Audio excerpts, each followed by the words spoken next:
Jadi memang hari ini kita mau ngobrol bareng nih tentang COVID-19 dan bagaimana sebetulnya cara mengatasinya ya. Karena pandemi ini sampai sekarang ini masih menjadi momok ya, masih menjadi momok. Dan kalau kita melihat media itu yang diberitakan semuanya yang mengerikan gitu ya. Gitu. Nah, maka kita memang harus berusaha mencari solusi ya di antara solusi yang sudah ada mungkin ya yang tepat untuk kita gunakan untuk mengatasi COVID-19 ini. Nah, sebelumnya kita harus mengingat kembali ya uh, apa itu virus corona ya. Jadi COVID-19 itu sebetulnya satu sindrom ya penyakit yang di-trigger oleh infeksi yang disebut karena virus yang disebut virus corona. Nah, sebetulnya virus corona bukan virus yang baru-baru aja ditemukan ya. Jadi virus ini sudah sejak lama dikenal sebagai patogen yang menyebabkan berbagai penyakit pada hewan ya. Dahulu pertama kali ditemukan itu menyebabkan penyakit bronkitis atau radang pada saluran napas bagian bawah yaitu pada ayam. Nah, lalu juga bisa menyebabkan penyakit saluran cerna ya. Contohnya pada babi ya, pada babi itu ada wabah yang pernah terjadi pada babi yang menyebabkan kematian babi banyak sekali, itu disebabkan karena salah satu jenis dari virus corona. Nah, lalu juga diketahui pernah menyebabkan penyakit neurologis baik pada mamalia dan juga pada burung. Nah, dahulu pertama kali diisolasi ya. Jadi kalau kita mau mendeteksi ini karena infeksi virus, kita harus mengambil uh, sediaan dari mengambil spesimen dari uh, penderitanya ya. Kemudian kita harus bisa mengisolasi virusnya, memurnikan virusnya. Nah, pertama kali virus ini dimurnikan dilakukan oleh Tyrrell dan Binon pada tahun 1965 pada rongga hidung, dan virus itu tidak bisa hidup di luar sel ya, jadi dia harus dimasukkan ke dalam sel. Jadi dia istilahnya dipropagasi itu dimasukkan ke dalam sel. Di sini sel yang digunakan adalah sel dari saluran napas yang disebut trakea ya pada embrio manusia. Nah, kemudian dipelajarilah ada banyak sekali macam-macam virus corona. Nah, jadi ada 3 grup di sini ya. Grup 1 di mana di sini diketahui banyak jenis yang lain selain SARS-CoV-2 ya. Jadi ada HCoV ya 229E, ada NL63, ada porcine transmittable gastroenteritis virus, ya ada canin coronavirus, felin infectious dan sebagainya ini. Nah, jadi yang dikenal patogen pada manusia juga bukan hanya SARS-CoV ya, tapi juga ada yang lainnya, misalnya ini NL63, HCoV ya. Jadi ada sekitar 6 sampai 7. Nah, dan itu pun tidak sampai menimbulkan kematian yang besar ya, dan itu tidak sampai menimbulkan isu-isu pandemi. Nah, di sini juga menimbulkan sindrom yang namanya severe acute respiratory syndrome sebetulnya ya. Jadi banyak kasus juga yang akhirnya menimbulkan severe acute respiratory syndrome. Jadi bukan hanya SARS-CoV-1 dan SARS-CoV-2 ya. Nah, kemudian sebelum SARS-CoV-2 ada SARS-CoV-1 ya. Jadi ada MERS-CoV ya, di mana gambaran infeksinya itu hampir mirip sebetulnya, dan mekanisme terjadinya penyakit juga hampir mirip ya, di mana yang paling mirip adalah antara SARS-CoV-1 dan SARS-CoV-2 ya. Jadi SARS-CoV-1 dan SARS-CoV-2 itu sangat-sangat mirip ya. Jadi ada demam, ada batuk ya, batuknya biasanya batuknya kering ya, ada sesak, kemudian ada diare ya. Jadi diare ini sudah lama diketahui ya. Jadi bukan baru-baru ini aja yang dianggap bahwa virus ini menyebabkan mutasi yang menyebabkan diare misalnya, bukan ya, tapi sudah sejak lama diketahui bahwa dia menyebabkan diare. Nah, lalu yang sebetulnya fatality rate-nya paling tinggi itu sebenarnya MERS-CoV ya. MERS-CoV ini dia bisa menyebabkan demam dan pneumonia, diare, kemudian gagal ginjal dan kecenderungannya angka kematiannya lebih tinggi sebetulnya daripada SARS-CoV-1 dan SARS-CoV-2 ya.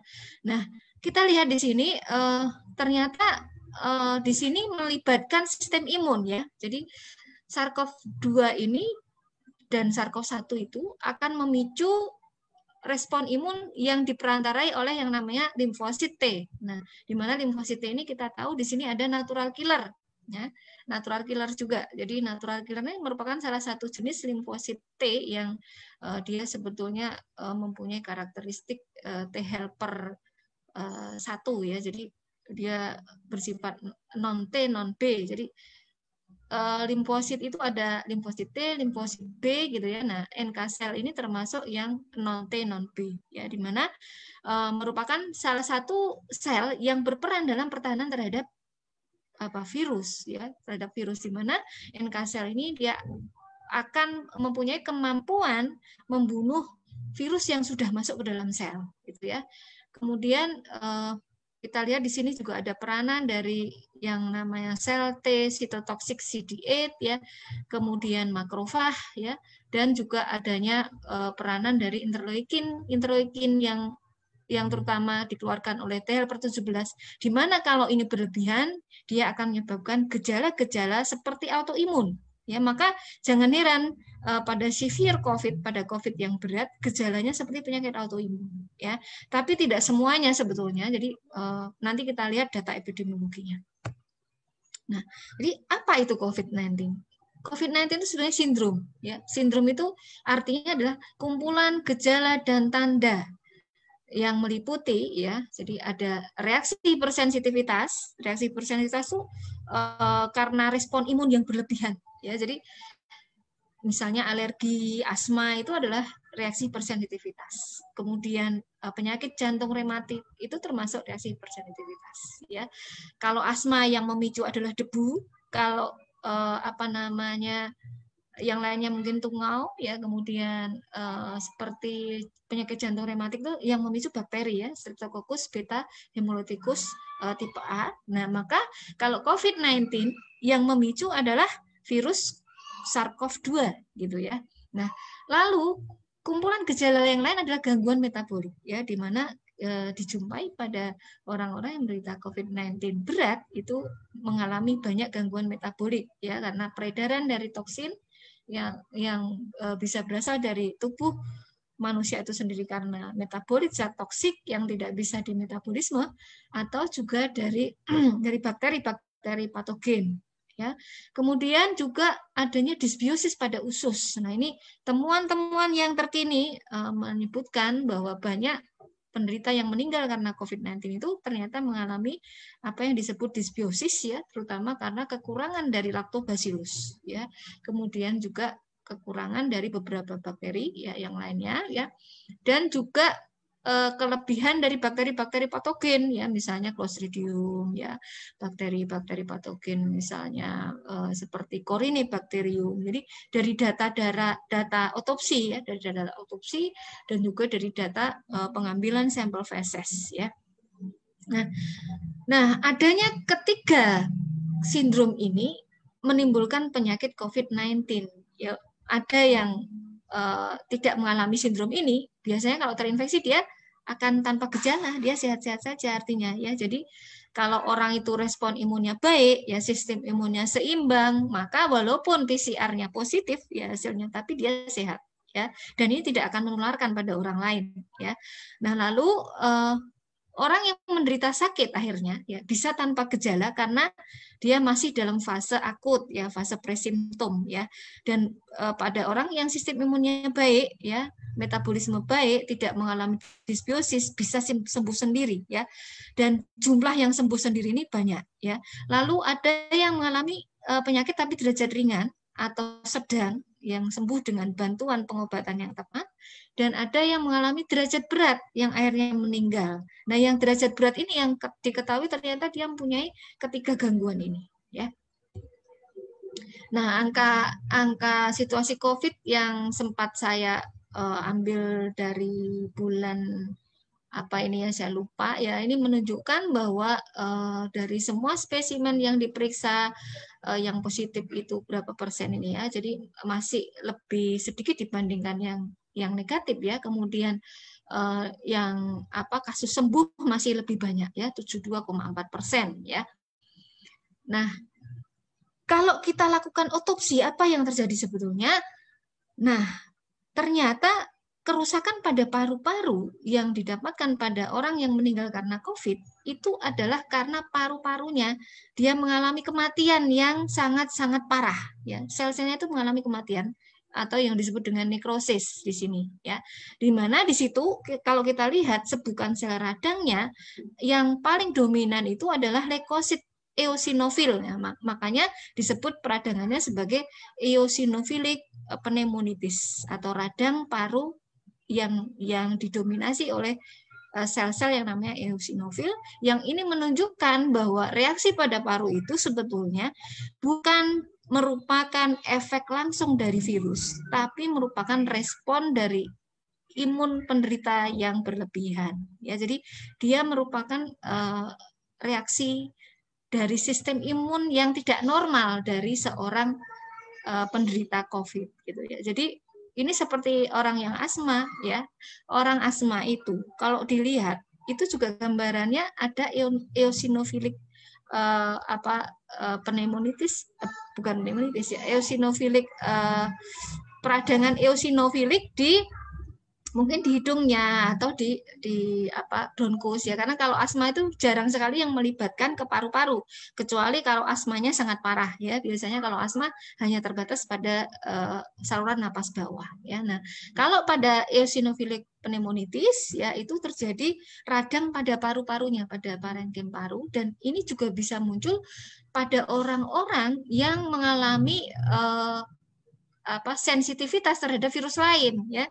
Virus-virus yang dianggap tidak patogen bisa menyebabkan ini. Misalnya apa? Adenovirus ya, lalu respiratory syncytial virus ya, kemudian virus influenza ya, virus coronavirus yang lain itu juga bisa ya, dan juga bahkan bisa terjadi pada orang yang keracunan CO2 ya. Maka kita ketika memakai masker, ketika kita harus beraktivitas di lingkungan luar, pakailah masker itu dengan bijak ya. Jadi ada waktu di mana kita tidak boleh menggunakan masker terus-menerus ya. Jadi setiap 3 jam sampai 4 jam buka maskernya, karena keracunan CO2 juga bisa menimbulkan ini. Nah, kemudian juga keracunan O2. Kalau orang mengalami keracunan O2, jadi O2 murni gitu ya, dihirup oleh pasien dengan konsentrasi yang tinggi, itu bisa menimbulkan efek seperti ini juga ya. Ini namanya eosinofilik pneumonitis. Nah, ini contoh hipersensitivitas pneumonitis ya, karena virus lain ya. Di sini disebutkan ada beberapa virus ya, termasuk influenza A virus itu bisa menimbulkan penyakit ini ya. Jadi dia akhirnya manifestasi gejalanya seperti orang kena flu ya. Seperti samalah dengan COVID ini ya. Jadi ada sesak ya, ada mungkin ada demam dan sebagainya ya. Nah, obat dan obat antivirus maupun vaksin ya, selama ini yang sudah diteliti belum sepenuhnya terbukti efektif dan aman. Maka kita harus mencari cara bagaimana supaya kita bisa terhindar dari COVID yang berat ya. Jadi kalau melihat data epidemiologi, COVID yang ringan juga banyak kan ya. Nah, yang berat ini kita harus mencegahnya. Nah, bagaimana mencegahnya? Dan yang perlu kita ketahui juga bahwa kita tidak boleh sembarangan mengobati ya, karena ini kan penyakit virus ya, penyakit virus. Kemudian juga dia tadi ada keterlibatan dari reaksi respon imun tubuh dari si penderita tadi ya, yang dia mengalami hipersensitivitas, lalu juga ada kaitannya dengan dysbiosis ya. Maka pengobatan ini nggak boleh sembarangan ya. Misalnya ya penggunaan antibiotik ya, penggunaan antibiotik itu harus rasional, artinya harus ada alasan yang kuat untuk membuktikan bahwa pasien itu membutuhkan antibiotik, ya.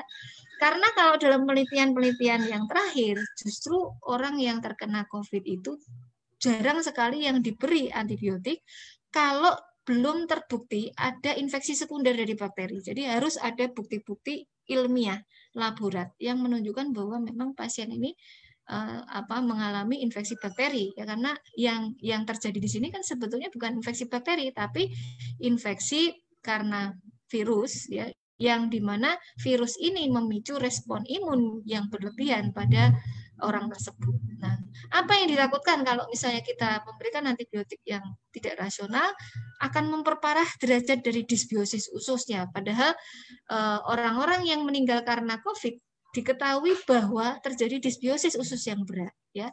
Sehingga di sini yang paling penting adalah gunakan antibiotik secara rasional, ya, dan juga lakukan pengobatan-pengobatan yang fokusnya pada mengatasi disbiosis pada usus dan juga pada mengatasi respon imun yang berlebihan, ya. Jadi kalau terjadi disbiosis, apa yang akan terjadi? Akibatnya bisa memicu multi organ dysfunction syndrome, ya. Bisa terjadi gagal organ, ya. Jadi makanya jangan heran kalau orang yang menderita COVID berat yang mengalami disbiosis itu mengalami kerusakan organ, baik itu ginjalnya, hatinya, atau bahkan juga jantungnya dan lain-lain, ya. Nah, ini contoh bagaimana penggunaan antibiotik pada infeksi virus, ya, di mana dia akan memicu justru terjadinya kelemahan sistem imun, ya, kelemahan sistem imun dan juga memicu terjadinya disbiosis, ya, di mana ini contohnya pada tikus yang dibuat mengalami infeksi influenza, ya. Ketika diberikan antibiotik secara oral, apa yang terjadi? Sistem imunnya melemah, di mana antibodinya turun, ya. Interferon gamma ini adalah interferon itu senjata untuk membunuh virus, ya. Malah justru turun di sini kalau kita beri antibiotik, ya. Kemudian juga kemampuan antivirusnya menurun, ya, dari makrofag kemampuannya menurun.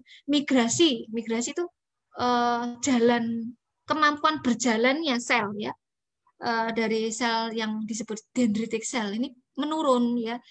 Kemampuan fagositosis menurun, ya, dan lain sebagainya.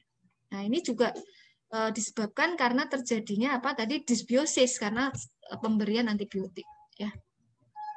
Jadi karena kita ini adalah ekosistem, ya, maka kita harus memahami pengobatan juga dari cara pandang kita memandang manusia sebagai ekosistem, di mana ekosistem itu dipengaruhi oleh air, ya, lautan, tanaman, ya, makanan kita, kemudian binatang-binatang yang berinteraksi dengan kita, ya, dan juga ekosistem kita ini saling terhubung, ya, antara ekosistem mulut dengan ekosistem usus dengan ekosistem vagina, ekosistem kulit, ya, di mana semuanya itu bekerja sama dengan sel-sel kita, mengatur semua kerja dari sel-sel kita, ya. Maka upayakan apa yang akan kita berikan pada tubuh kita ini memperhitungkan bahwa kita ini adalah ekosistem tadi. Jangan sampai merusak ekosistem.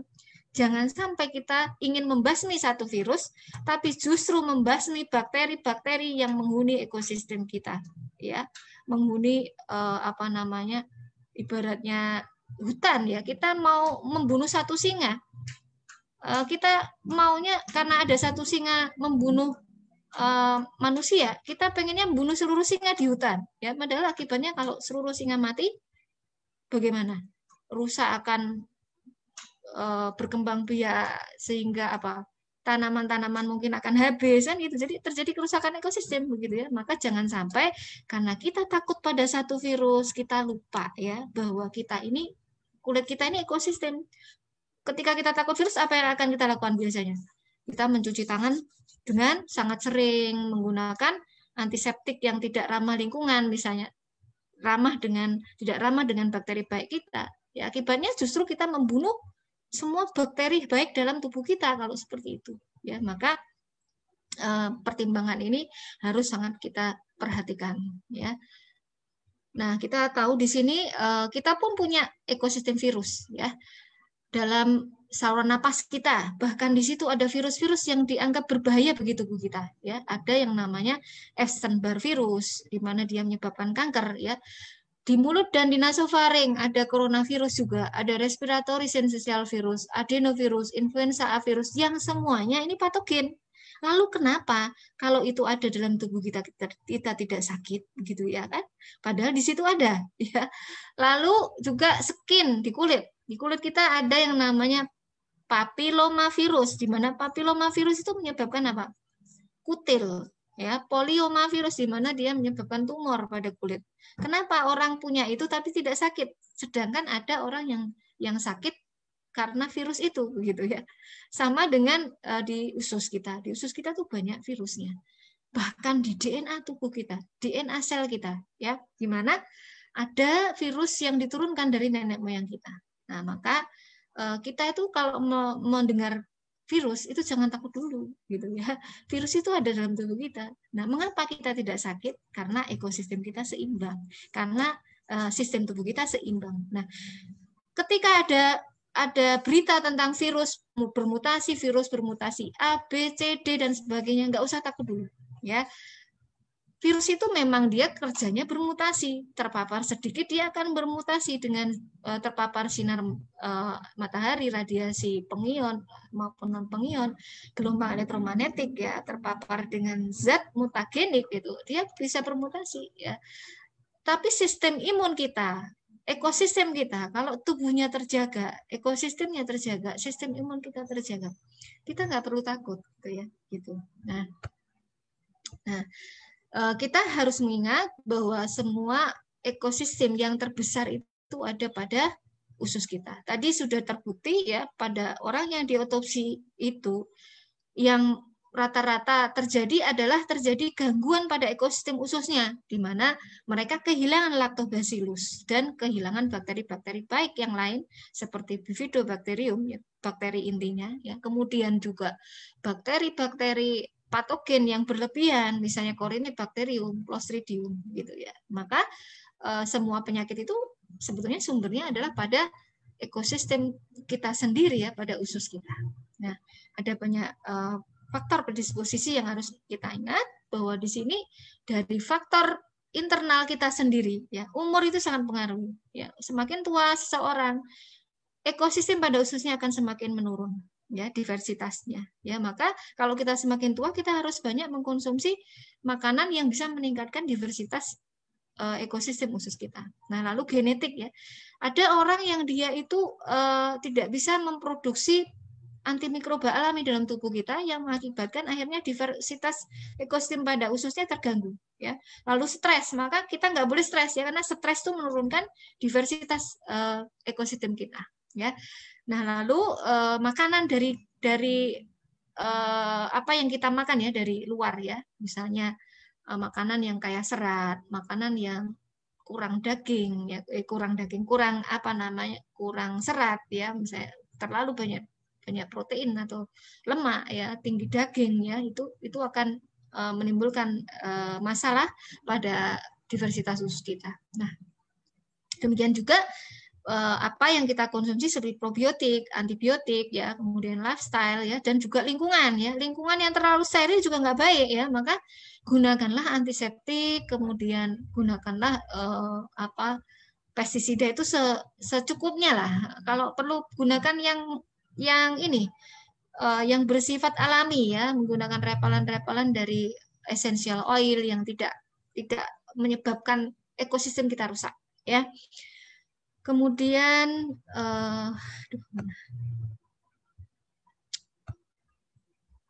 nah, jadi pada intinya kesimpulannya adalah bahwa ternyata COVID-19 yang berat itu terjadi karena apa? Disbiosis, ya. Disbiosis yang terjadi pada usus yang mempengaruhi paru-paru, ya, sehingga muncullah kerusakan pada paru-paru yang menyebabkan gejala sesak napas dan lain-lain, ya. Dimana kalau terjadi yang namanya disbiosis pada usus, itu akan merusak dinding usus ya. Kalau dinding usus sudah rusak, nah ini bisa menimbulkan dampak komplikasi yang lebih berat karena bisa terjadi kebocoran ya dari usus, menyebabkan bakteri-bakteri pada usus, pada lumen usus masuk, racun-racun masuk ya, sehingga terjadilah kegagalan multi organ ya. Nah, ini gambaran kalau terjadi kerusakan pada dinding usus ya, di mana apa yang ada pada lumen usus ya bisa masuk ke dalam pembuluh darah. Dan kalau sudah masuk ke dalam pembuluh darah, apa yang akan terjadi? Bisa terjadi dia beredar ke otak, bisa terjadi dia beredar ke jantung, ke paru-paru, kemana-mana, bisa muncul sebagai gejala seperti penyakit autoimun, gejala stroke, ya, gejala kerusakan multi organ yang lain, ya, dan juga bisa menyebabkan malabsorpsi dari nutrisi sehingga bisa menyebabkan malnutrisi. Nah, penyebab dari leaky gut atau penyebab dari kerusakan dinding usus itu banyak, bukan hanya karena virus, ya, bisa karena protein yang terlalu tinggi, bisa karena hormonal, ya, pada saat kita hamil, ya, bisa juga karena gangguan asam lambung, ya, terlalu rendah asam lambungnya, dan juga gangguan pencernaan karena enzim yang rendah pada saluran cerna, ya, kekurangan enzim, ya, penggunaan antibiotik, stres, ya, infeksi, termasuk bukan hanya infeksi virus corona, ya, virus-virus yang lain bisa, ya, kemudian menopause, racun, ya, kemudian diet tinggi gula, antibodi, ya, penggunaan antibodi. Ini sekarang kan baru banyak tuh plasma konvalesen, ya. Plasma konvalesen itu juga menimbulkan efek samping juga. Jadi bukan satu treatment dewa, ya. Jadi dia bisa juga menimbulkan efek samping, termasuk salah satunya bisa menyebabkan leaky gut, ya. Lalu alergi terhadap makanan. Ya, ini juga bisa menyebabkan leaky gut. Nah, ini gambaran bagaimana dysbiosis pada usus itu bisa menyebabkan terjadinya respon sistem imun yang berlebihan dan bisa menyebabkan kerusakan pada multi organ. Dan ini akan mempengaruhi juga respon terhadap pengobatan, respon terhadap vaksin, ya. Maka kalau kita harus menerima vaksin atau terkena infeksi, kita pastikan tidak terjadi gut dysbiosis, ya, pastikan tubuh kita tidak mengalami gut dysbiosis. Nah, ini gambaran manifestasi klinis dari COVID, ya, di mana rata-rata gambarannya adalah batuk begitu, ya, yang paling besar, ya, kemudian demam yang tidak terlalu tinggi sebetulnya, ya, kemudian ada nyeri sendi, nyeri otot, ya, kadang ada kebingungan, nyeri kepala, kemudian tenggorokan rasanya kering, ya, lalu ada mual muntah 1%, ya, diare 2%. Nah, ini semakin meningkat sekarang gejala-gejala gastrointestinal ini, ya, karena di Indonesia ini penggunaan antibiotik ini masih sangat-sangat tidak rasional, ya. Jadi sebagian besar masyarakat kalau sudah positif, kebanyakan langsung banyak yang mengkonsumsi antibiotik, ya, padahal dalam protokol dari kementerian pun antibiotik ini harus diberikan sangat hati-hati, ya, dan hanya pada orang-orang yang menderita COVID yang berat yang sudah dipastikan dia memang membutuhkan antibiotik, ya. Nah, pola penanganan dari pasien ini dari COVID ini dipengaruhi oleh teori-teori yang memang sudah seperti dogma, ya, di mana teori-teori ini dikembangkan, yang menjadi patokan adalah teori seperti yang dikembangkan oleh Louis Pasteur, di mana Louis Pasteur menganggap bahwa semua penyakit itu penyebabnya adalah bakteri, ya, adalah mikroba. Nah, maka solusinya adalah membunuh mikroba tadi, dan harus ditemukan adanya satu mikroba yang menjadi penyebab, ya. Padahal ada teori lain yang sebetulnya yang perlu kita perhatikan juga, bahwa tubuh kita ini sebagai ekosistem kalau menurut teori lain ini, yaitu Anthony Beckham, ya, di mana penyakit itu bisa terjadi karena apa? Karena sistem imun kita yang lemah, ya. Lemah ini dalam arti dia bisa menurun atau dia justru terlalu berlebihan, ya. Nah, maka untuk mengobati penyakit itu kita harus memperbaiki, ya, respon imun ini, ya, harus memperbaiki lingkungan dari orang yang sakit itu. Nah, sebetulnya kedua teori ini bisa kita gabungkan, ya, bisa kita gabungkan, ya, disebut sebagai germ and terrain theory, ya, di mana dari sudut pandang ini yang namanya bakteri yang tidak baik itu memang harus kita hambat pertumbuhannya. Tapi caranya dengan apa? Bukan dengan membunuh bakteri itu, memberantasnya dengan bom, ya, dengan bom antibiotik, bukan, tapi dengan memberikan bakteri yang baik, memberikan lingkungan yang menyebabkan bakteri baik itu tumbuh lebih banyak, dan sehingga akhirnya bisa menekan pertumbuhan dari bakteri patogen, begitu, ya. Nah, maka sekarang ini banyak dikembangkan probiotik, ya, untuk bahkan vaksinasi, ya. Jadi vaksin pun sekarang ini sudah ada yang namanya probiotik vaksin. Nah, ini ya contohnya.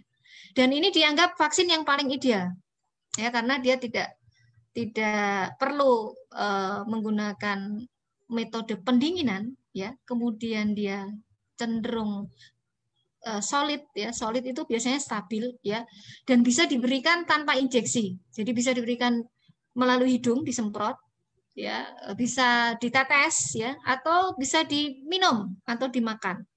Nah, ini yang terbaru ini vaksin dari Kanada yang bekerja sama dengan Australia. Mereka menggunakan bakteri namanya Bifidobacterium longum, ya, yang direkayasa genetiknya sehingga dia membawa protein dari virus, dan nanti kita minum, bukan disontekkan, ya, bukan disontekkan. Ini bisa dicek nanti di sini. Jadi dia bentuknya diminum, ya, diminum, dan dia merupakan probiotik yang saat ini sudah diteliti pada tahap uji klinis fase 2, ya. Yang lainnya ada yang bentuk tetes atau semprot, itu dikembangkan oleh Vietnam, ya. Vietnam itu bekerja sama dengan Swedia, bersama dengan 7 perusahaan vaksin di Swedia dan 1 universitas, universitasnya namanya Universitas Örebro di Swedia. Mereka mengembangkan vaksin yang disemprotkan pada hidung. Nah, lalu juga ada vaksin dari probiotik juga yang dikembangkan oleh tapi bukan bentuk vaksin dia, ya, dari Austria, di mana Austria juga menggunakan Bifidobacterium longum, ya. Nah, ini Simvivo namanya, ya. Jadi merupakan vaksin dari bakteri baik, ya, di mana bakteri Bifidobacterium ini direkayasa mengandung virus, bukan mengandung virus, protein virus, ya, protein S dari virus, yang nantinya ketika dia menempel pada sel yang melapisi usus, ya, maka dia akan mengenalkan protein S ini sehingga dikenali oleh sel-sel imun kita, dan sel imun kita akan mememorinya. Ya, karena sebenarnya prinsip vaksinasi itu adalah mengingat penanda virus, sehingga kalau kita ketemu virus, kita bisa melawannya, begitu. Jadi bukan membentuk antibodi, bukan, ya. Antibodi itu tentu akan dibentuk, ya, dan tidak semuanya membutuhkan antibodi, ya. Justru ada penyakit yang ditimbulkan karena antibodi yang berlebihan, ya.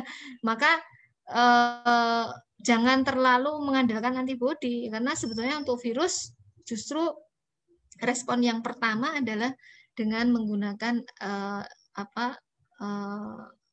antivirus yang alami yang ada dalam lapisan usus, ya. Kemudian juga antibodi, tapi antibodi yang bersifat disekresikan, dikeluarkan di lumen usus, ya. Maka di lumen di lubang-lubang pintu masuk dari virus itu, gitu, ya. Jadi bukan yang di darah, ya. Jadi yang dia cenderung akan menangkap virus dan memenjarakan virus itu, sehingga memborgol virus itu sehingga virus tidak bisa masuk, ya, tidak bisa melekat pada sel kita. Nah, ini Simvivo, ya. Jadi nanti kalau saya mau mengikuti. Nah, jadi intinya kita harus tahu kesehatan usus kita. Nah, untuk tahu kesehatan usus ini ada beberapa macam cara, ya, untuk mengetahuinya, ya, dengan yang namanya kuesioner. Bisa dengan kuesioner, ya, kita pengen tahu nih, kita ini ususnya sehat nggak sih, gitu, ya. Nah, kita ada leaky gut nggak? Karena yang berat-berat itu rata-rata menderita leaky gut. Nah, cara yang paling mudah ini pakai menggunakan Bristol Stool Scale. Bristol Stool Scale ini dengan melihat penampakan dari BAB kita, feses kita, tinja kita. Jadi kalau BAB jangan langsung di flash ya, dilihat dulu BAB-nya, ditengoklah BAB-nya ya. Baunya bagaimana, warnanya bagaimana, bentuknya bagaimana begitu ya. Nah, lalu juga dengan mengetahui kebiasaan makanan kita ya, fungsi dari lambung kita ya, rata-rata orang yang parah itu menderita gangguan pada lambung, di mana kalau diukur pH-nya itu lambung itu justru terlalu alkali, kurang asam ya, karena kalau dia terlalu alkali, bakteri buruk itu gampang berkembang biak ya, jadi justru membutuhkan asam lambung ya. Kemudian juga transit time. Jadi kalau bisa kita itu BAB rutin tiap hari 2 kali sehari ya. Bahkan kalau dalam Islam itu dikatakan kalau kita itu bisa BAB 2 kali sehari ya, itu seperti kenikmatannya itu seperti kalau kita memiliki dunia seluruhnya ya, karena apa? Tubuh jadi sehat gitu ya. Kalau orang BAB-nya rutin itu, toksin-toksin itu tidak akan lama berada dalam perut kita ya. Maka kalau kita sedang sakit, usahakan BAB kita tetap dijaga teratur dengan mengkonsumsi makanan-makanan yang kaya serat ya, banyak minum ya, sehingga BAB-nya menjadi lancar ya. Terus juga perlu menjaga mobilitas, jangan tiduran terus ya, kecuali kalau memang dituntut kita tiduran terus ya. Jadi kalau ada leaky gut tuh harus tiduran terus, karena hati-hati bisa terjadi radang dan bocornya usus ini bisa menyebabkan kerusakan pada usus yang parah ya. Nah, ini ada beberapa contoh bagaimana memeriksa ada tidaknya leaky gut ya. Kemudian yang paling mudah untuk kita adalah dengan melihat gambaran BAB kita ya. Oh, kalau satu ini bentuknya seperti tinja kambing ya. Kecil-kecil, perintil-perintil warnanya hitam gitu ya. Nah, itu menunjukkan bahwa di situ ada gangguan dari pergerakan usus, mungkin ada penyumbatan pada usus karena bisa jadi karena ada tumor atau karena ada kerak-kerak pada usus ya. Nah, kemudian kalau ada gangguan yang belum terlalu berat, ini gambarannya itu seperti sosis tapi seperti beng-beng, tahu beng-beng ya? Beng-beng itu coklat kan, ada dia padat, warnanya hitam tapi ada berbenjol-benjol gitu kan ya. Nah, menunjukkan bahwa ada yang tidak tercerna dengan baik ya. Lalu yang ketiga yang normal ya seperti ini ya, seperti sosis tapi kadang mungkin ada yang mudah patah begitu ya. Kemudian yang keempat ini normal juga, ini bentuknya seperti sosis yang halus gitu ya, sosis yang halus. Lalu kalau kekurangan serat ya, ini gambarnya seperti ini. Jadi dia lunak sekali, kemudian mudah patah gitu ya. Atau kalau ada radang ini seperti ini ya. Jadi dia seperti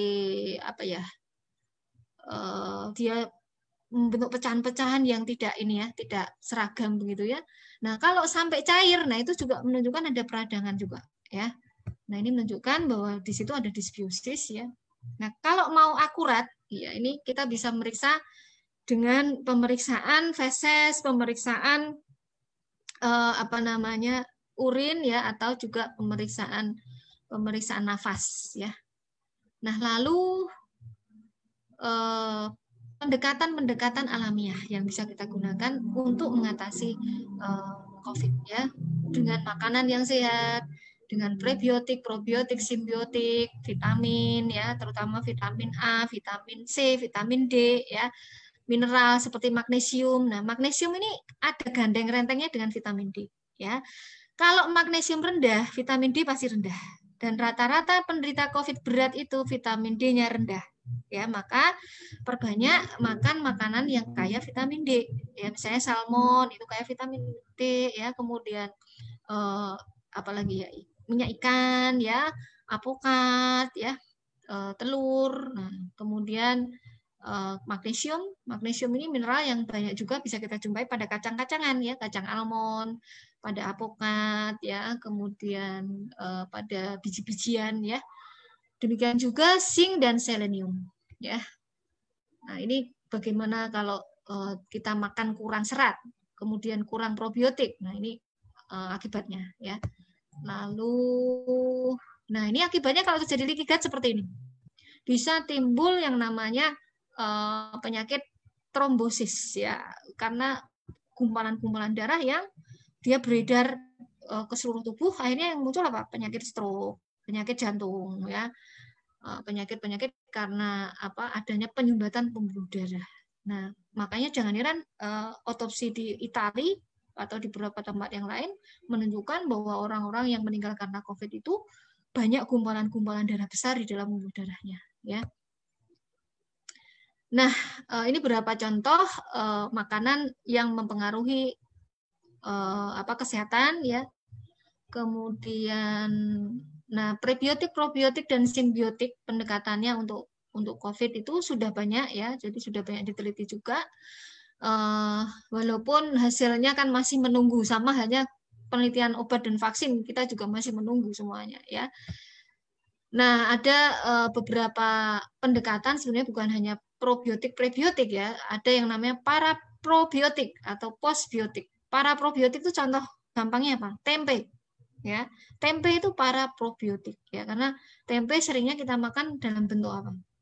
Sudah digoreng, sudah sudah dikukus gitu kan ya.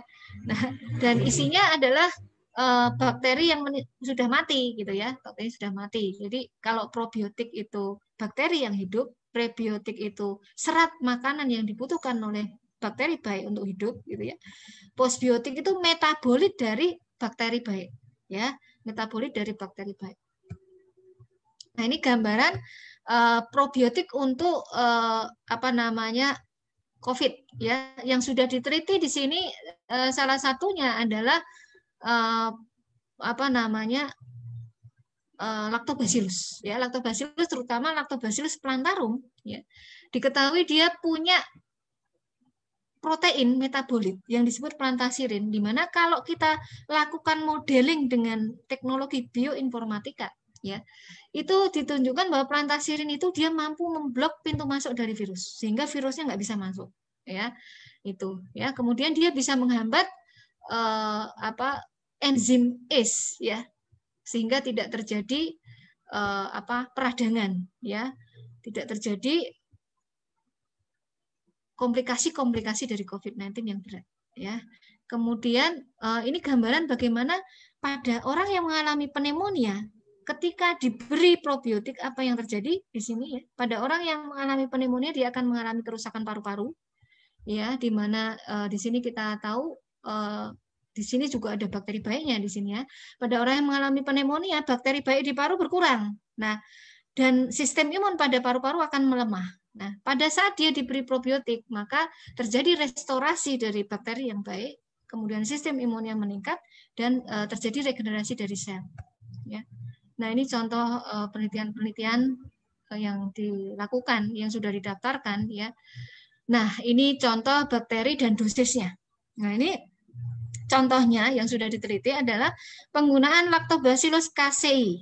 Ya, contohnya di sini dari Danone, merupakan minuman yogurt ya sebetulnya ya. Ternyata mengurangi insiden dan durasi dari respiratory infection ya. Pemberiannya hanya satu kali selama pandemi ya. Lalu Lactobacillus gasseri dan Bifidobacterium longum, kemudian bakteri yang lain ini ada macam-macam, ini merek ya. Itu juga mengurangi durasi dan derajat keparahan dari flu-like illness. Pemberiannya cuma satu kali sehari. Nih. Lalu Lactobacillus rhamnosus ya, ini ternyata juga meningkatkan kesehatan pada usus ya, dan mencegah penyakit radang pada saluran napas yang diberikan satu kali sehari ya. Lalu Lactobacillus plantarum ini produksi Malaysia nih ya. Ini diketahui juga mengurangi atau mencegah infeksi nafas dan juga menyebabkan modulasi sistem imun, mengurangi peradangan, menekan sistem imun yang berlebihan. Ini diberikan 2 gram per saset, 2 gram per saset per day, ya.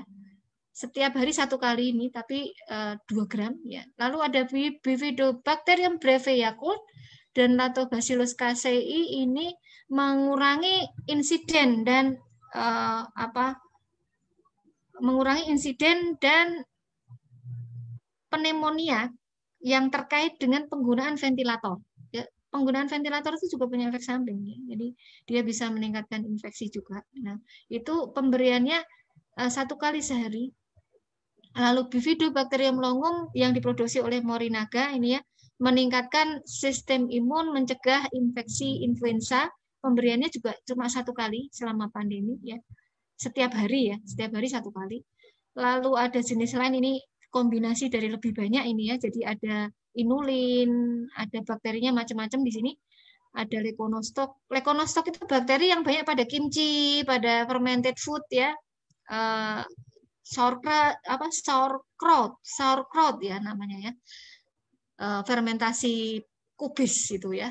Lalu di sini tambah inulin, outbrain, pektin ya dan resistan start ini dari Swedia ya. Ini diketahui mengurangi resiko SIRS, infeksi sepsis ya pada pasien yang dirawat di intensive care unit dan mengurangi mortalitasnya.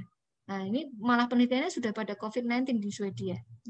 Swedia itu memang sangat-sangat luar biasa. Jadi saya sangat-sangat salut dengan seorang epidemiolog dari Swedia namanya Anders Tegnell ya, di mana dia menjadi bumper dari pemerintah Swedia yang penerapan kebijakannya sangat berbeda dengan negara lain. Jadi di Swedia tidak wajib menggunakan masker, sekolah masih dibuka begitu ya, kan tetapi di sana juga tidak ada mandatory vaksinasi. Tapi di sini dipastikan bahwa orang yang beraktivitas itu adalah orang yang sehat dan riset-riset terhadap vaksin probiotik dan probiotik di Swedia itu sangat luar biasa. Ya, pengen jadinya mau ke sana, Swedia ya.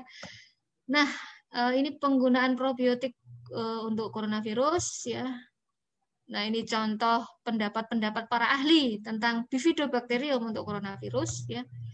Nah, ini contoh salah satu produk yang mengandung Bifidobacterium longum dan juga lactic acid bakteria yang ternyata juga banyak diteliti untuk COVID ya. Nah, satu lagi yang sudah saya ketahui diteliti untuk COVID adalah nanas ya. Yang dimana dia merupakan salah satu kandungan yang terdapat pada utsukushi ya, dimana enzim dari nanas yaitu bromelain diketahui bermanfaat untuk penderita COVID-19 berat karena dia menghambat pengaktifan jalur sinyal yang menyebabkan peradangan berlebihan ya. Jadi dia mampu mengimunomodulasi, menekan sistem imun yang berlebihan pada penderita COVID-19 ya. Apalagi kalau dikombinasikan dengan kurkuma. Kurkuma itu temulawak ya. C ini kurkuma ya. B bromelain ya. Dia menghambat yang namanya prostaglandin yang memicu peradangan, yang menghambat terjadinya pembekuan darah ya. Di mana tadi menyebabkan trombosis ya, menyebabkan peredaran dari bekuan darah yang bisa menyebabkan gejala seperti stroke, penyakit jantung dan lain-lain. Ya, kemudian dia menekan inflamasi juga ya, yang disebabkan karena bradykinin storm ya, yang menyebabkan batuk, menyebabkan udem ya, ini bradykinin storm ya. Mungkin ada pertanyaan sampai di sini. Kalau ini dari pendekatan Islam ya, ini yang diteliti sekarang ini menggunakan jeruk ya, kemudian minyak cengkeh, minyak habatus sauda ya, bisa dinebuliserkan ya pada orang-orang yang mengalami sesak napas ya.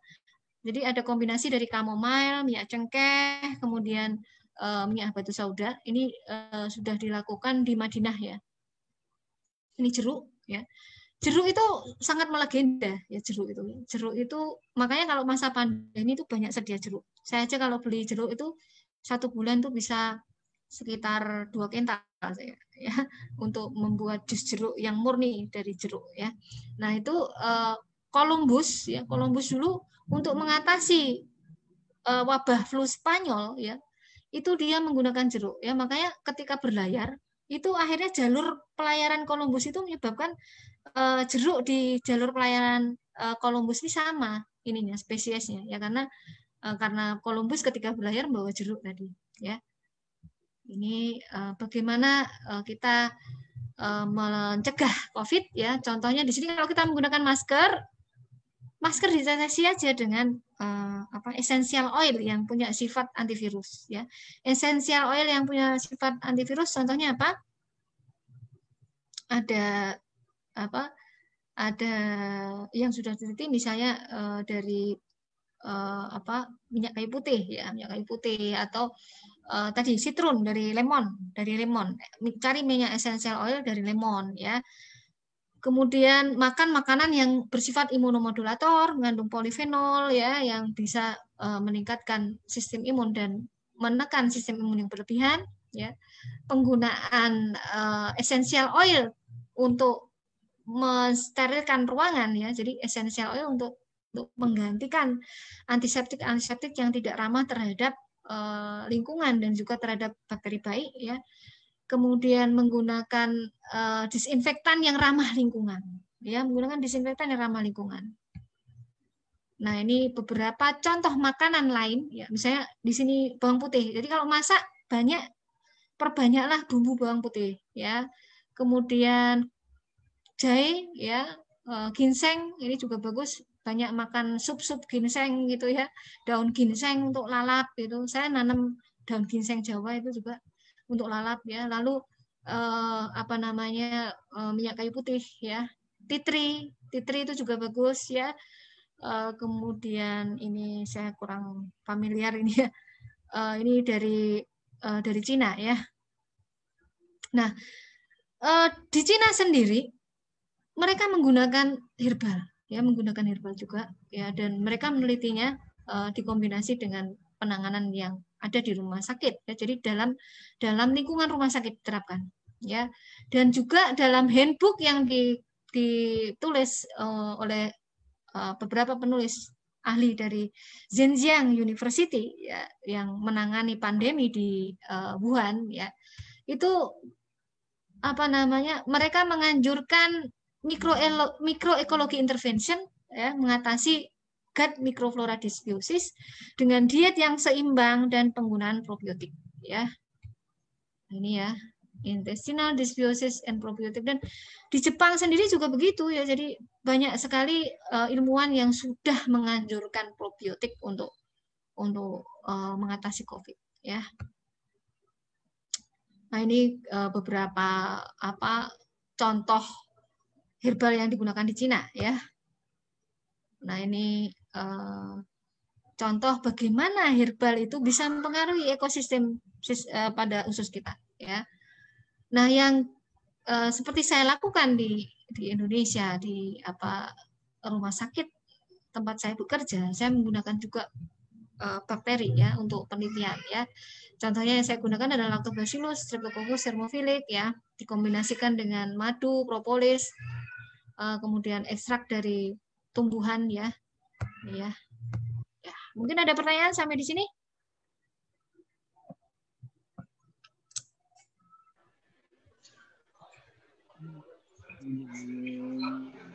Ya udah selesai Dok ya? Sudah selesai. Oke, kalau gitu teman-teman boleh dari penjelasan yang tadi, kalau mau nanya-nanya boleh. Ini saya udah ada lihat beberapa pertanyaan, sebentar saya baca dulu. Nah, ini ada contoh kasus Dok. Jadi sore Dok, saya mau tanya, saya punya teman yang sedang hamil 5 bulan dan lagi kena COVID, satu keluarga. Dia itu punya riwayat sakit mah. Sudah lama mahnya nggak pernah kambuh, sekarang satu keluarga lagi rawat di rumah sakit. Dia sempat BAB berdarah dan katanya disebabkan oleh ambeien dan tidak ada ambeien sebelumnya. Jadi saya sarankan untuk konsumsi SOP dan utsukushi. Permasalahan dia maunya subarasi dan utsu. saya sarankan kalau udah tidak ada lagi pendarahan baru boleh konsumsi Subarasi. Jadi dia hanya konsumsi Utsu. Dan reaksinya setelah dia konsumsi Utsu, dia sesak nafas dan sakit di ulu hati. Dia konsumsi baru konsumsi 2 hari dan reaksinya sama. Akhirnya dia stop konsumsi. Nah, apakah itu normal ataukah itu fase khusus atau emang mungkin karena hal lain, Dok? Ya. Jadi seperti kasus seperti ini, kita harus melihat faktor-faktor yang menyebabkan penyakit dan faktor lain, ya. Jadi seperti yang saya sampaikan, ada faktor internal dan faktor eksternal. Maka digali dulu, ya, orang ini ada nggak kecenderungan bakat genetik, ya, yang dimana dia lebih sensitif terhadap makanan, lebih sensitif terhadap obat, ya, kemudian pola makannya selama sakit, ya, sebelum sakit, apa yang sudah dia konsumsi sebelumnya, ya.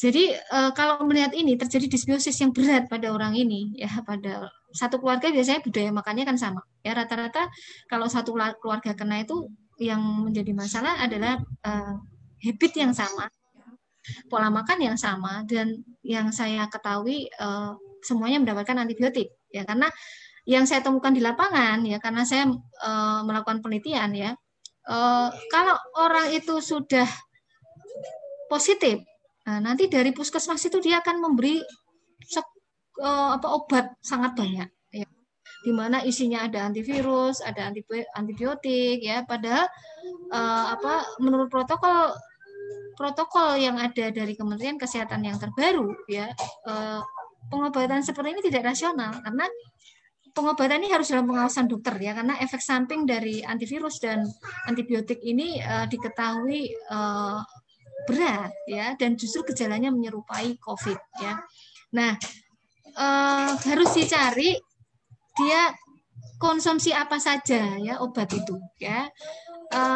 Dari beberapa yang saya ketahui, seperti mereka yang punya gejala gastrointestinal rata-rata mendapatkan levofloxacin, ya, kemudian azitromisin, ya, dan mereka sudah terpapar antibiotik 2 kombinasi itu, ya. Padahal dalam literatur 2 kombinasi itu sangat-sangat berbahaya, ya, dan bisa menimbulkan efek samping seperti COVID tadi, karena disbiosis, kalau sudah terjadi disbiosis yang berat itu ibaratnya usus itu menjadi berlubang-lubang. Nah, ketika usus berlubang-lubang, zat toksin pada lumen, ya, itu bisa masuk semua, dan itu yang akan memicu sesak napas, memicu jantung berdebar atau gangguan irama jantung yang bisa menimbulkan henti jantung. Banyak yang akhirnya meninggal karena henti jantung, ya, setelah dia sembuh dari COVID. Nah, mungkin hal ini terjadi karena paparan antibiotik yang terlalu berlebihan juga bisa jadi. Maka pentingnya dilakukan studi terhadap usus dari penderita COVID dan dipastikan penyebabnya itu apakah memang karena virusnya atau karena pengobatan yang terlalu berlebihan yang di situ digunakan antibiotik, ya, gitu. Jadi dan tidak bisa kita terus usulnya baru dua kali diberikan. Kalau hal seperti itu tuh biasanya bukan hanya karena 2 kali pemberian, ya, itu sudah terjadi melalui proses yang lebih kronik, ya. Jadi kemungkinan dipicu bukan karena utsu, ya, tapi kemungkinan justru karena apa yang dia konsumsi sebelumnya yang sudah lama, ya. Kalau dia mengalami MAH kronis, biasanya oleh dokter dia diberi obat-obatan yang menghambat pompa ion pada lambung yang menyebabkan nanti HCl-nya justru turun. Nah, HCl yang turun ini juga berbahaya kalau itu terjadi secara kronik, ya, karena justru pH lambung akan alkali. Nah, pH yang alkali ini akan meningkatkan disbiosis pada usus, ya, karena bakteri patogen itu akan tumbuh dengan sangat-sangat meningkat, ya. Maka memang rata-rata COVID berat ini terjadi pada orang-orang yang akhirnya dia mengalami disbiosis, gitu, ya. Jadi pada orang-orang yang disbiosis, maka kalau kita terinfeksi, kita harus melakukan assessment terhadap usus kita. ya. Kita harus men-screening ya. Apakah kita ini tipe orang yang sudah mengalami disbiosis? Ya. Apakah kita punya tiga? Ya, ya. Kalau mau sembuh ya obati itu disbiosisnya, ya. Obati dengan sesuatu yang bisa menyembuhkan dinding usus. Apa yang bisa menyembuhkan dinding usus? Tentunya dengan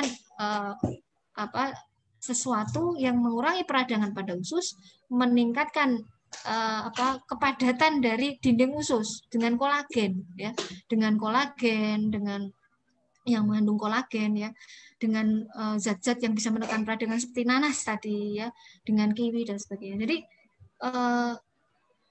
kalau ada yang seperti ini, coba diarahkan mencari faktor lain, ya, mencari faktor lain, ya, dan diarahkan bahwa ini tuh terjadi sebagai proses yang tidak akut, ya. Ini pasti ada penyebab sebelumnya, ya. Penyebab sebelumnya apa? Dia minum antibiotik enggak? Dia makanannya bagaimana? Begitu, ya. Kemudian dia kira-kira kekurangan vitamin D enggak? Kekurangan melatonin enggak? Karena rata-rata yang berat-berat itu dia kekurangan vitamin D karena dia pekerja berat atau dia susah pokoknya susah bangun pagi.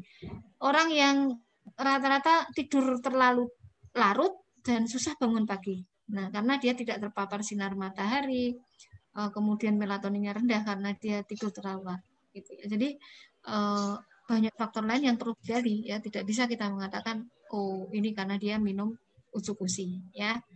Mungkin perlu disampaikan pada pasien seperti itu, ya. Kemudian juga dosisnya mungkin diberikan seperti penelitian tadi kan 1 kali rata-rata, ya, awalnya, ya, 1 kali dulu, ya. Kemudian coba diberitahukan tentang penggunaan obat yang rasional, ya, rasional bagaimana, gitu, ya. Pertanyaan selanjutnya? Oke, pertanyaan selanjutnya ini ada yang tanya, ini nggak gitu berhubungan dengan ini sih dok, penyakit atau apa gitu, cuman tanya, ini general, mungkin beberapa juga pasti ada yang mau nanya, cuman mungkin lupa atau apa. Dok, kalau misalkan habis konsumsi usukusi, misalkan kan kalau disaraninnya itu 2-3 saset per harinya, atau enggak misalkan 2 saset deh. Emang kalau misalkan setelah konsumsi usukusi itu mungkin besoknya kalau kita BAB ya, kalau kita BAB itu apakah fesesnya itu ada warna hijau atau ada warna apa gitu loh dok? Maksudnya apa itu masuk dalam proses detox? Apa misalkan saya habis makan sayur bayam atau saya misalkan habis makan sesuatu yang warnanya apa gitu, terus kita konsumsi usukusi, apa benar emang fesesnya kayak begitu atau apa dok? Ya, jadi usus, ya, kalau sudah terlalu lama mengalami disbiosis atau gangguan pencernaan karena penimbunan racun-racun dalam usus itu biasanya akan dikeluarkan kalau kita mengkonsumsi bakteri baik, ya. Nah, itu menandakan bahwa bakteri baik ini sudah mulai mempengaruhi, ya, dia mulai tumbuh di situ, karena keberhasilan dari terapi probiotik itu dilihat dari bagaimana dia mampu hidup di dalam usus, ya, dan dia menekan pertumbuhan dari bakteri yang buruk, gitu kan. Nah, sebetulnya yang akurat ya diperiksa bukan hanya saat itu, ya. Makanya sebelum terapi itu harus ada evaluasi sebelum terapi bagaimana, sudah terapi bagaimana, gitu ya. Dan dari beberapa literatur yang ada untuk mengetahui berapa keberhasilan dari satu probiotik itu berkoloni, artinya dia tumbuh tadi namanya berkoloni dalam usus, itu butuh waktu, ya, tidak instan. Jadi sekitar, ada yang mengatakan sekitar 21 hari, ya, ada yang mengatakan 8 minggu gitu, ya, dan setiap orang tentu berbeda-beda sesuai dengan faktor-faktor yang ada pada tubuhnya, kespesifikan dari tubuhnya, ya, misalnya tadi faktor genetik, pola makan gitu, lifestyle dan sebagainya, ya. Maka memang ada baiknya kita mengevaluasi sebelum dan sesudah terapi, gitu ya. Tapi kalau misalnya kita takut, ya dosisnya jangan langsung seperti itu ya. Kalau dalam penelitian kan tadi 1 kali sehari 1 saset, ya kan? Step by stepnya ini benar-benar dari dosis rendah dulu, gitu ya. Karena probiotik kalau berlebihan itu jadinya apa? Ya dikeluarkan juga, ya. Bahkan kalau sudah ada leaky gut, ya bisa menimbulkan ini lactobacillus, ya. Itu bisa menimbulkan sindrom kelebihan lactobacillus, ya. Sindrom kelebihan lactobacillus itu tanda-tandanya adalah kita itu perut tuh rasanya kayak banyak gasnya, ya. Istilahnya apa ya? Bloating, mau susah begitu ya. Jadi seperti banyak gasnya. Jadi maka turunkan dosis kalau seperti itu, ya. Kemudian lakukan aktivitas yang menyebabkan gas di perut itu dikeluarkan. Ya biasanya kalau seperti itu saya menganjurkan untuk nungging, ya, nungging supaya gasnya itu keluar dengan lancar, ya, gitu. Atau ada metode-metode pijat refleksi, ya, untuk meningkatkan gerak dari usus sehingga gas itu bisa keluar, ya. Karena kalau ada gas yang terjebak di dalam usus itu juga akhirnya menimbulkan bakteri jahat itu cenderung meningkat lebih banyak. Pertanyaan selanjutnya. Oke, pertanyaan selanjutnya. Selamat sore Dokter Susi, mau tanya dok, apakah yang dokter terangkan mengenai pencegahan COVID seperti menghirup aroma minyak kayu putih dan juga termasuk konsumsi makanan seperti nanas bisa berlaku juga untuk pencegahan atau penyembuhan jenis COVID varian baru? Ya, insya Allah ya, karena seperti tadi saya sampaikan, ya, virus itu adalah materi genetik yang dia tidak bisa hidup dalam sel, di luar sel. Jadi kenapa dia mudah bermutasi itu memang sudah sifatnya dari dulu seperti itu, ya. Yang menjadi masalah sekarang manusianya tambah rusak ekosistemnya, ya, karena ketakutannya tambah stres, ya. Media mau memberitakan ini itu mutasi, ini itu, stres lah dia. Maka memang ada baiknya kurangi stres, ya, dengan mulai menyadari bahwa kita itu ekosistem, ya, gitu. Kita itu ekosistem. Ada satu pendatang virus, mau dia berganti rupa berkali-kali pun, ya, kalau kita ekosistemnya seimbang, apa yang harus kita takuti, ya kan? Maka fokus hidup kita adalah perbaiki ekosistem tubuh kita, sistem imun kita supaya seimbang, metabolit tubuh kita seimbang metabolismenya. Ya, insya Allah mau ada hantavirus, mau ada Ebola virus, kita ditakut-takuti dengan macam-macam virus yang lain, Zika virus dan lain-lain, nggak akan takut, ya, nggak perlu takut, ya. Karena dalam tubuh kita pun mewarisi virus, ya. Mewarisi virus dari siapa? Dari nenek moyang kita. Karena memang virus itu diciptakan untuk mengatur tubuh kita. Ya, bahkan ada banyak virus yang ditakutkan dia menyebabkan infeksi saluran napas seperti misalnya virus bukan saluran napas sih, apa ya? Measles virus lah, contoh. Measles virus itu ketika digunakan untuk orang yang menderita tumor, justru dia bisa memicu tumor itu mati, gitu ya. Contohnya pada kasus beberapa tumor otak yang susah diobati, ya. Jadi ada ceritanya dulu begini, ada anak yang sakit tumor otak, ya. Nah, dokternya bingung, ya. Anak ini habis kena campak, ya. Tapi kenapa tumornya kok jadi bukan membesar tapi justru kecil, gitu ya. Ada apa ini? Ternyata setelah diteliti, virus campak itu bisa memicu kematian dari sel kanker. Nah, jadi virus itu diciptakan itu oleh Allah, itu ada maksudnya, ya, ada maksudnya. Nah, dan ada manfaatnya, ya, tapi manusianya yang kadang belum tahu manfaatnya apa. Ya, seperti adenovirus. Adenovirus itu bisa menyebabkan infeksi, ya. Akan tetapi adenovirus digunakan juga untuk obat, ya, untuk targeted terapi pada penderita kanker, ya, untuk mengedit gen, bahkan ya untuk mengedit orang-orang yang punya penyakit genetik ya, dengan terapi yang namanya edit gen itu ya. Nah, itu menggunakan adenovirus. Ya, maka bahkan HIV juga demikian, retrovirus itu juga digunakan untuk studi-studi untuk mendesain obat-obat untuk kanker dan lain-lain. Maka memang mungkin ini mau dikatakan baru silakan ya, tapi virus SARS-CoV-2 ini sebetulnya nggak begitu baru kok, nggak begitu baru, karena mirip sekali dengan SARS-CoV-1 ya. Jadi kendalikan ketakutan, karena kalau kita takut mau dikasih apapun banyak kemungkinan tidak akan berhasil ya. Kenapa?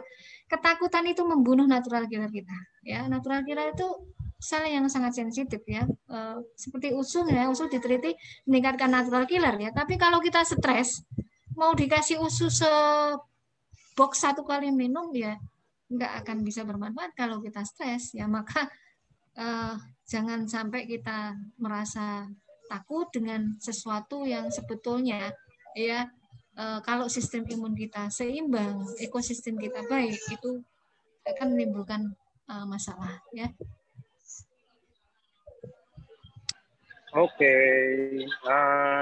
next pertanyaannya ada yang, Dok, apakah ada yang khusus dari bakteri di usukusi biar bisa bertahan dari asam lambung sehingga sampai ke dalam ususnya itu lebih banyak porsinya dibandingin bakteri biasa. Contoh bakteri-bakteri dari minuman probiotik atau bakteri-bakteri yang dari produk lain deh kita bilang gitu loh, Dok.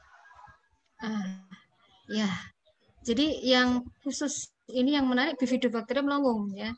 Bifidobacterium longum itu tipe bakteri. Kenapa dia dipakai untuk vaksin? Ya, karena dia mampu melapisi dari sel yang melapisi usus, namanya sel epitel ya. Melapisi, dia melekat ke sel epitel ya. Tapi dia tidak merusak sel, justru melindungi begitu. Ya, jadi dan dia memproduksi yang namanya bakteriosin. Nah, bakteriosin ini dia berfungsi menekan pertumbuhan bakteri yang tidak baik ya. Yang dibutuhkan kita itu kan mengenali virus. Nah, dengan mengenali virus, kita memproduksi antibodi, memproduksi sel yang mememori, memproduksi sel-sel T yang dia aktif sebagai sel yang menjaga tubuh kita kalau ada serangan virus, gitu kan. Jadi mengapa kok Austria menggunakan Bifidobacterium longum, kemudian Sweden tadi ya, kemudian Kanada menggunakan untuk vaksin tadi ya, itu karena sifat Bifidobacterium longum yang dia punya sifat melapisi sel epitel tadi ya, salah satunya ya. Ada yang lain tadi, Malaysia menggunakan Lactobacillus plantarum ya, karena yang diketahui dari penelitian Lactobacillus plantarum ini dia memproduksi plantasirin yang dia bersifat memblok reseptor masuk dari virus. Nah, dan Lactobacillus plantarum itu termasuk dalam satu golongan bakteri asam laktat ya, dan di usukusi dan subarasi itu juga ada ya.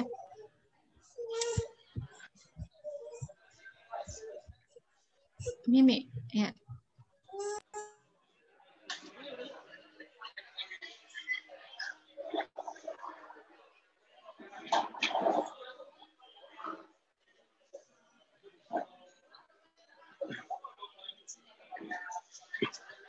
Sebentar ya teman-teman, Dokter Susinya lagi ada kendala mungkin.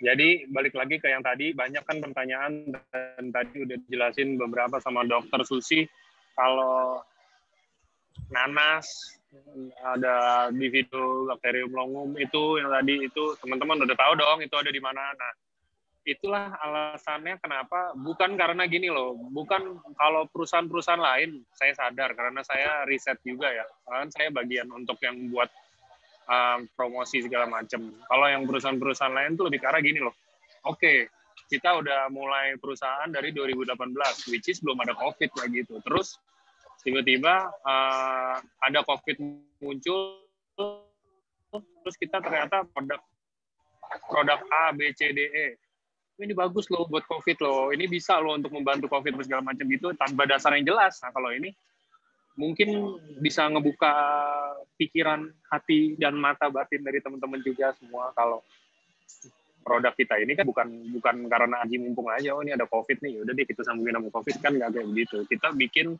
segala macam hal, promosi tentang produk Utsukushi, tentang kaitannya dengan COVID apa segala macam, bukan untuk menyembuhkan ya. Balik lagi, ini disclaimer, bukan untuk menyembuhkan, tapi kita pasti punya alasan jelas. Nah, ini hari ini semuanya sudah dijelaskan sama Dr. Susilo ini, semua udah dijelasin manfaatnya apa aja dan apa-apa aja semua yang bermanfaat biar untuk membantu tubuh kita, membantu kita buat ngelawan COVID, buat ngelawan virus-virus, mungkin nggak COVID doang. Itu ya, mungkin jadi biar ini juga salah satu edukasi buat teman-teman, bisa dikasih tahu ke timnya juga kalau yang selama ini saya promosikan, yang selama ini Niko ngomong, yang selama ini Pak Ernest bilang apa segala macam gitu ya, semuanya based on riset yang mungkin sebenarnya udah di riset juga, cuman emang nggak dimasukin ke publikasi aja gitu kan. Nah, ini hari ini dijelaskan sama Dr. Susilo ini dengan sebegitu baiknya. Semoga teman-teman bisa bantu edukasi dan lebih ngerti tentang apa sih manfaatnya produk ini sebenarnya. Jangan cuman kita taunya kulit luarnya aja. Kayak saya kadang-kadang masih suka ketemu member-member yang, oh iya nih, kita ngomong produk ada dua ya, Subarashi dan Utsukushi. Kita produk ada dua. Oke, Bapak sakit apa? Saya kanker nih, apa segala macam itu. Bagus Utsukushi. Tanpa ngejelasin atau tanpa kasih bayangan-bayangan yang kayak gimana ya, yang sebenarnya gitu loh. Orang takutnya mispersepsi.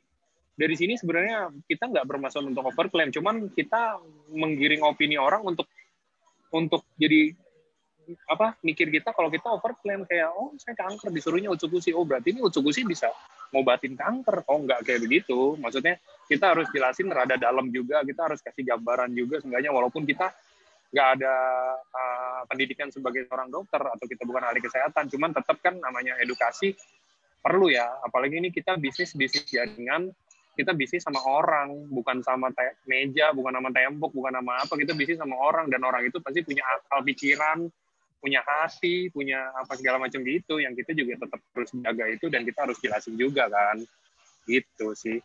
Nih mungkin Dokter Susilo ini udah siap lagi. Tadi saya ini aja dok, curcol aja dok, maksudnya soalnya kadang-kadang member masih banyak yang saya lihat kalau misalkan presentasi ini, Bapak sakit apa? Saya ada pasarin jantung, oh ini Subarashi, bagus buat jantung. Orang-orang kadang-kadang yang mikirnya, oh ya nih luar biasa ya, ini superfoodnya benar-benar super banget nih.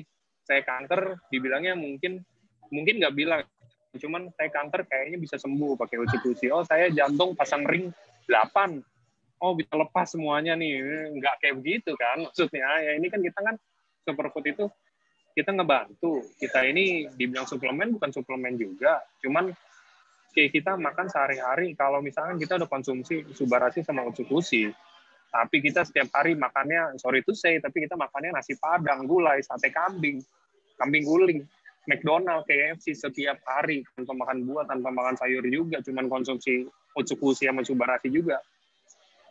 Hopeless sih itu nggak akan bisa ada perubahan apa-apa. Yang ada makin jelek, dan kalian akan balik lagi ke KFC karena saya udah konsumsi Subarashi sama Utsukushi sehari 12 loh, 24 saset loh, tapi nggak ada perubahan. Ya lu lah, nggak makan yang nggak sehat, nggak makan buah juga, nggak makan dokter juga, mungkin ngerokok juga, apa kan kita nggak ada yang tahu. Itu loh. Nah, mungkin bisa jadi pertimbangan buat teman-teman biar bisa bantu edukasi juga ke bawah ya. Biar meminimalisir overclaim yang tidak perlu, meminimalisir pemikiran-pemikiran yang salah tentang EFC. Oke, silakan dok, mungkin dimulai lagi. Saya mau next pertanyaannya dok. Ya, silakan. Oke, sip.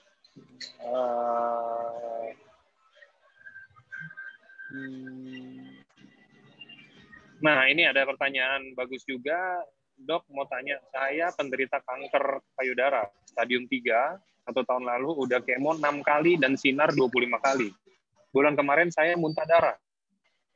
Dokter paru-paru kasih tindakan bronko dan biopsi. hasilnya tuh nggak ditemukan sel ganas di paru. Mungkin sel ganasnya di tempat lain. Tidak ditemukan sel ganas di paru, tapi dokter tidak mengasih obat karena dianggapnya saya baik semua. Cuman saya buat jaga-jaga aja, ya silakan. Saya buat jaga-jaga aja, apakah saya cukup dengan konsumsi institusi dan subarasi, atau mungkin ada saran pribadi dari dokter, saya mungkin tambah apa? Oke, mungkin banyakin makan apa, banyakin ngapain gitu loh dok. Minta sarannya dokter. Oh iya. Ya, jadi saran saya seperti sebelumnya ya. Jadi nanti tolong dilihat di seminar sebelumnya ya, pola makan pada orang yang sakit kanker ya, itu bagaimana pola makannya, pola hidupnya bagaimana ya. Jadi kemarin nggak ikut ya yang itu ya, yang tentang probiotik for cancer ya, itu ya. Jadi memang seperti tadi saya katakan bahwa suplemen itu ibaratnya satu apa ya, pembantu ya, pembantu. Yang utama itu adalah pola makan dan pola hidup kita ya. Apalagi yang namanya probiotik. Probiotik itu tadi dia untuk keberhasilannya dia harus tumbuh kan, harus tumbuh di dalam usus kita. Nah, untuk tumbuhnya probiotik itu dalam usus kita, makanan kita harus sehat, ya kan?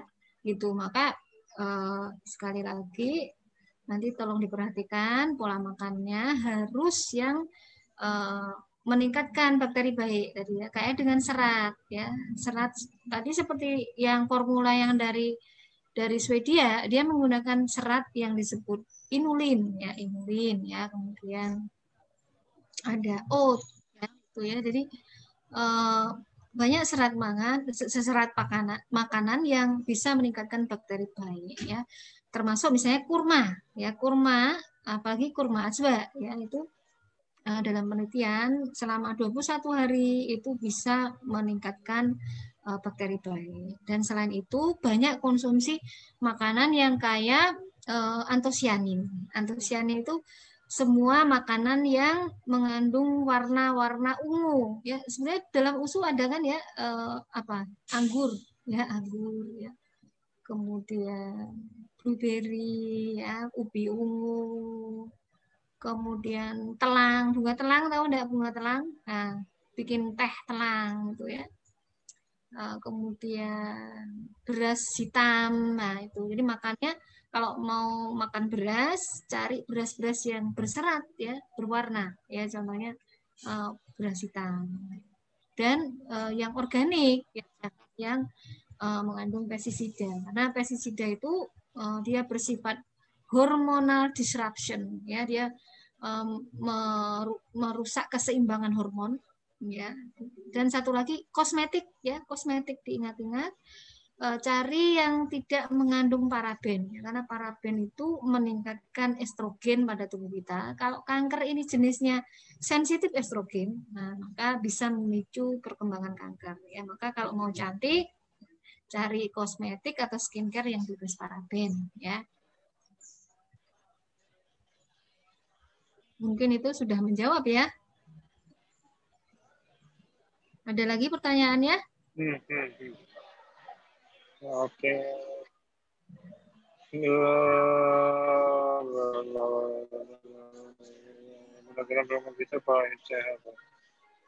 Oke, kayaknya udah nggak ada pertanyaan, tapi saya boleh nggak dok minta saran pribadi dari dokter? Maksudnya opini dari dokter aja. Sekarang kan maksudnya lagi pandemi gini dok.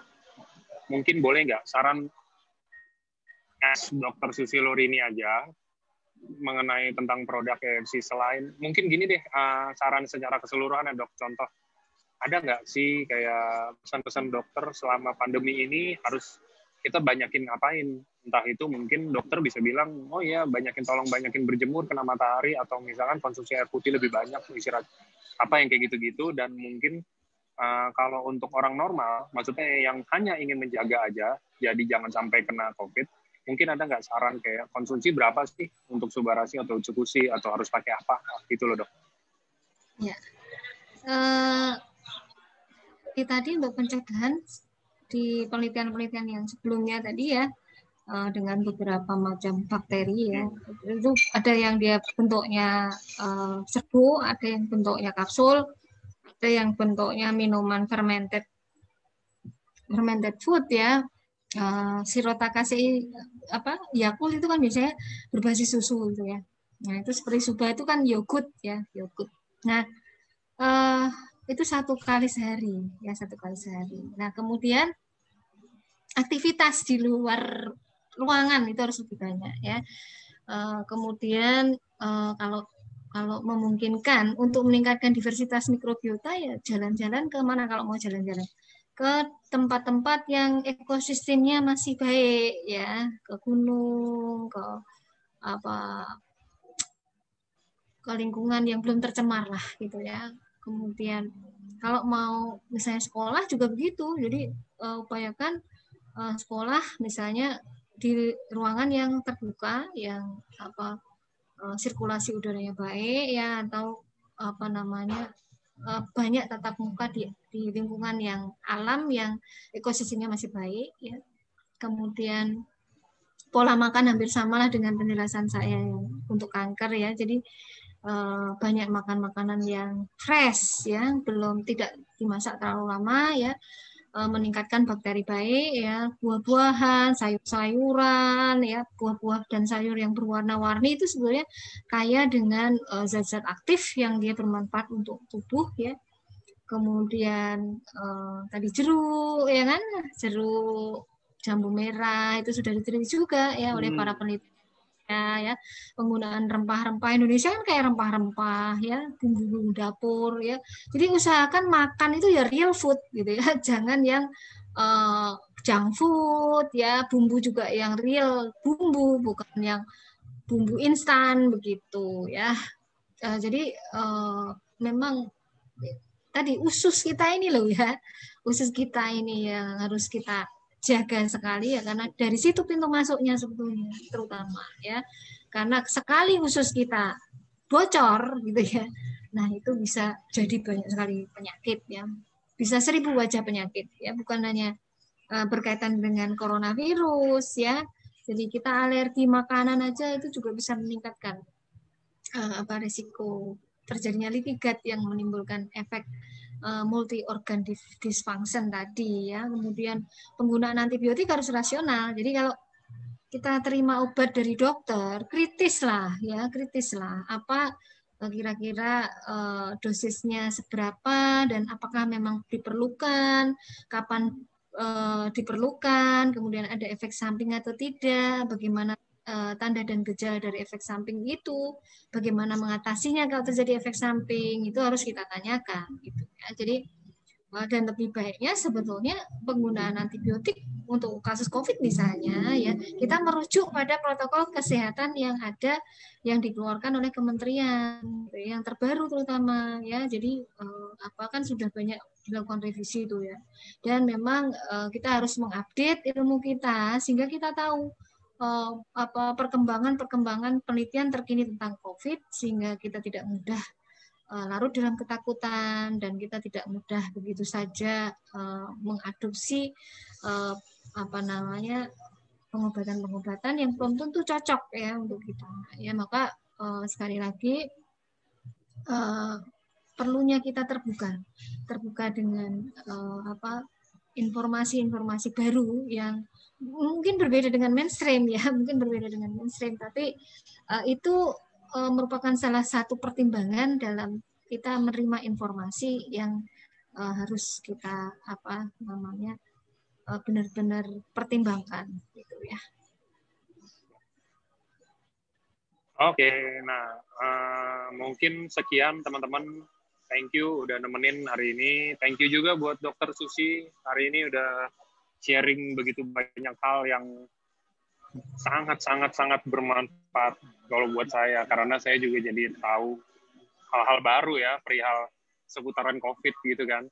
Jadi dan dokter juga udah bantuin kita biar paham gimana sih, apa sih COVID itu sebenarnya, apa sih, harus makan halal kayak gitu. Itu mungkin jadi jangan stres ya, jangan stres. Kalau perlu, kalau misalnya takut gitu ya, kalau perlu nggak usah pegang HP, nggak usah nonton TV ya, karena berita itu kadang terlalu lebay ya, berita itu terlalu lebay kadang, jadi kita harus oke. ini ya terbuka dengan berita-berita lain yang tidak terlalu lebay gitu ya. Dan sama kalau mau biar nggak stres, jalanin bisnisnya di AFC biar tiap hari dapat konnichiwa, itu stress reliever setiap jam 1 malam tuh teman-teman. Itulah. Oke, nah sebelum saya tutup, saya juga mau bilang teman-teman untuk yang nanti ke Bali 12 hari lagi ya teman-teman. Jadi kalau mungkin kan akan dikontekin satu-satu untuk kamar apa segala macam gitu nanti di Bali. Mungkin teman-teman yang belum dikontak, kalau memang ingat boleh kontak duluan aja ke Alden ya, biar itu mempermudah beliau juga buat ngedata siapa mau di kamar mana, karena kita ada 3 hotel berbeda di Bali, di Westin, di mana ya, Westin, terus di Renaissance, sama di satu lagi saya lupa deh apa gitu, pokoknya bagus deh, tiga-tiganya itu bintang 5 deh pokoknya. Nggak nyesel deh teman-teman yang ikut ke Bali nanti. Jadi sampai jumpa lagi teman-teman. Thank you Dr. Susi, thank you teman-teman semuanya. Sampai ketemu di pertemuan berikutnya. Thank you Dok. Selamat sore semua. Thank you. Selamat sore.